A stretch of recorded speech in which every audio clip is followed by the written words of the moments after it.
Welcome back to Badge and Business, Pentwater Talks. I'm your host, Lawd Hartford, together with my co-host, the lovely Eva Gregoire, the That's right. executive Hello, director everyone. here at the Chamber.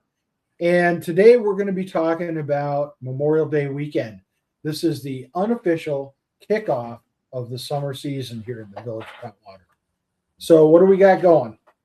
Well, the good thing is that so many businesses have already been open for a couple weeks now that aren't the ones that are more seasonal, not year round. And so everyone should be open by Memorial Day weekend. And we've got many of things coming where with the fishing derby goes on, and then the Memorial Day parade, which is that Monday, May 25th at 10 a.m. All veterans are encouraged to walk in it. And I will say they just meet over there at the Baptist church beforehand, and they walk down 2nd Street there.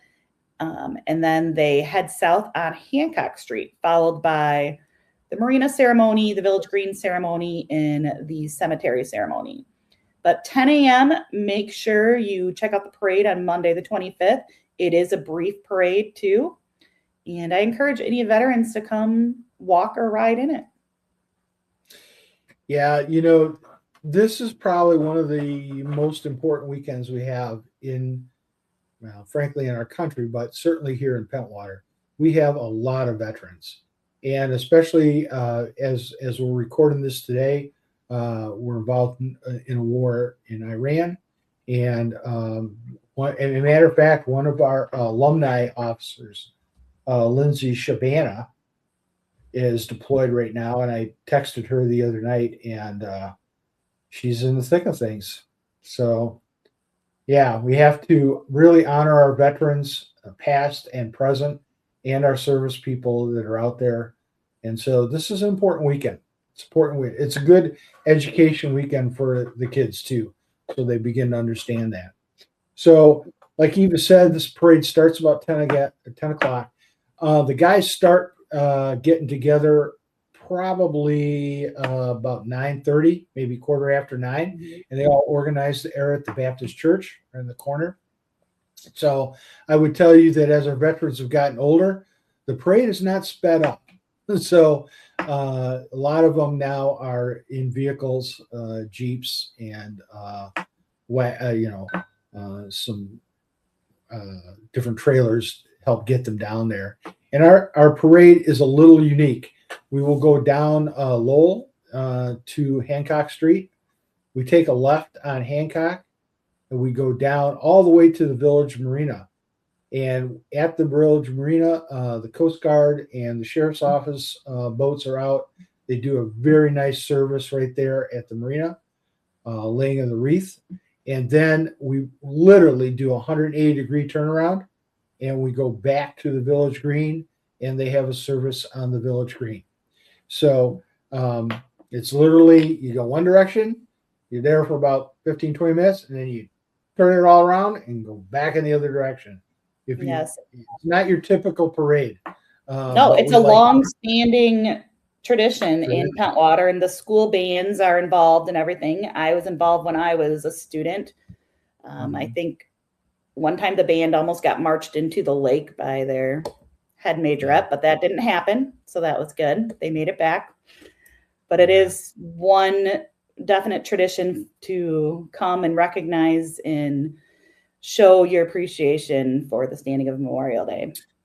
It's interesting because I was going through some family pictures about, a couple months back. My sister sent me how you can go and have all your photos put on electronically, So she sent a whole bunch of scans, and I'm going through them. And here's a picture of my dad and my uncle, and they're standing in front of the Hancock building. And in the background, you can see Gustafson's, and they're standing for this parade. So I mean, oh wow, yeah, it was kind of like a moment back, Yeah. But you're right, it is a huge tradition, and it's an important tradition. So some of the things I just want to talk to you guys about today, as we get into the summer season, it is very important for us here in Pentwater that you try whenever possible to get off the pavement with your cars and park on the grass. Now, Folks get very upset or they get very concerned because arguably they don't want to upset folks that own houses and live in Pentwater and have obviously put a lot of thought and effort into having nice lawns and that kind of thing. What you need to understand is that we have a village right away. It's 33 feet from the center line of the road. And so basically we own the grass. And it grows back. So on these really, busy weekends, particularly the art fairs, we have one coming up with the community garage sale. We ask people, please get off the road whenever possible. Get all four tires onto the grass. We will have signs up on these peak weekends. They're little, yard signs that go up on the blocks asking people to do that. You will see some folks that put out maybe chairs or some kind of barricade to stop people from parking there. Sometimes that is to reserve parking for guests that they have. We do try to take that down whenever we can, but we do ask people to, get off the road. And again, it's solely for the reason that our service vehicles, our police cars, our fire trucks, our ambulances have a terrible time when it gets so narrow. It's literally a goat path sometimes. Yes. It's for everyone's safety. And those property owners do know the parking rules around here and expect you to park on their grass. Some will encourage you to. Yeah. And understand we don't have any kind of, some people, there's always that, well, you have a quota, you have to write so many tickets. That's not the case. A lot of times you're going to get a warning citation. People get upset because they're like, oh my God, I've got a ticket. And no, it's a warning. It'll be a little warning. Please park on the grass, that kind of thing. I ask our guys to sign the bottom of it, put a little note on it if they can, but it'll be a warning ticket that please park on the grass. If you do get a ticket, it doesn't go on your permanent record. It doesn't go on your driving history. It's a parking ticket, folks. So it's not the. And this is nothing new. This is just a reminder to park all four tires off the road where there isn't a curb. The other part of it is it's not just the parking on the road, but it's the parking at the corners. Remember, when folks are traveling through these intersections, they need to be able to see to the left or the right to see if anybody's coming. And if we have folks that park right on the corner, literally on the corner, that's going to be a problem because people can't see. So, we do enforce the corner thing a lot more than maybe what you might see down the street.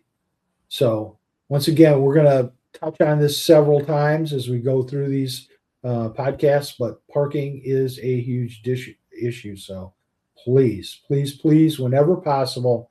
And there are spots that you can't because there's a curb. We understand that. Get as close to the curb as you can, and we can live with that. So, yeah. Right. And any questions, always just go to your local police, see the chief or see who's on duty and ask them for clarification. Yeah. And I should tell you, if there's somebody we have a new office. We've had a new office for 3 years, and some folks still go to the old office, which is right next to Eva's. We shared a building with Eva. But our new office is behind the village hall. There's a lobby there. We have a Ring doorbell. And if you hit that Ring doorbell, it lights up my phone or it lights up some of the other officers' phones. And we can talk to you through that Ring doorbell. One of the troubles is people get frustrated. And remember, if I'm driving a car, if I'm in the car and the Ring doorbell goes off, I got to stop the car in order to hit the button on my phone in order to talk to you. So it takes a minute for me, takes a little bit of time for me to do all that, get to talk to you. And many times I'll catch people as they go out the door and I'm yelling into my phone to try and get their attention. But give us a second so that we can respond to you. And sometimes we'll be in the office, but there's only a few of us and we have to be out circulating. So a lot of times we're not right at the door. So yes. And I will say, everyone have a safe Memorial Day holiday weekend. Yes, please do. And as Eva said, if you have any questions or concerns, or there's something you want to see us deal with during one of these podcasts, please let us know. Our contact information is in the comments below. And if you want to see more of these, please like or subscribe and click the bell if you would like to be alerted whenever we drop a new episode. And with that, have a great weekend, guys. See Please you be next safe. time. Summer's here.